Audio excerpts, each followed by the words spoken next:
සාමාන්‍යයෙන් ලෝකයේ හැම තැනකම විවාහයෙන් පස්සේ කාන්තාව සැමියාගේ ගෙදරට යන විට භින්න විවාහයති සිද්ධ වුණේ ඒකේ අනිත් පැත්ත. සැමියාට සිද්ධ වුණා තමන්ගේ සියලු දේ අතහැරලා බිරිඳගේ මහ ගෙදර පදිංචියට එන්න. මෙතනදී පවුලේ පූර්ණ ආධිපත්‍ය ඉඩකරම් කුඹුරු සහ නිවෙස්වල සම්පූර්ණ අයිතිය පැවතුනේ බිරිඳට විතරයි. ලැබෙන දරුවන්ට අයිති උනේ පියාගේ වාසගම නෙවෙයි, මවගේ පරම්පරා නාමය. පැරණි උඩරට සමාජයේ ප්‍රසිද්ධ කියමනක් තිබුණා. බින්න බැසපු බෑනාගේ අයිතිය තියෙන්නේ කුඩයයි හොළුවත්තයි විතරයි කියා. ඒ කියමන අකුරටම සත්‍යයක් වුණා.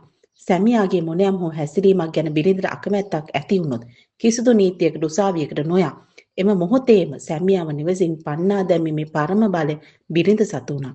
රැයක් දවාලක් නැතුව තමන්ගේ අකීකරු සැමියා අතට කුඩයක් පන්දමක් දීලා මහ ගෙදරින් එළියට ඇදලා දාන්න තරම් බින්න විවාහ නීතිය ප්‍රබල වුණා. ඇය සැමියාගේ දේපලක් වුණේ නැහැ. සැමියා හෝ නැන්දම්මා ඉදිරියේ දන්න නැමුවේ නැහැ. තමන්ගේ උපන් බිමේ තමන්ගේ නෑදෑයන් මැද ඇය පවුලේ මහා රැජින ලෙස ජීවත් වුණා.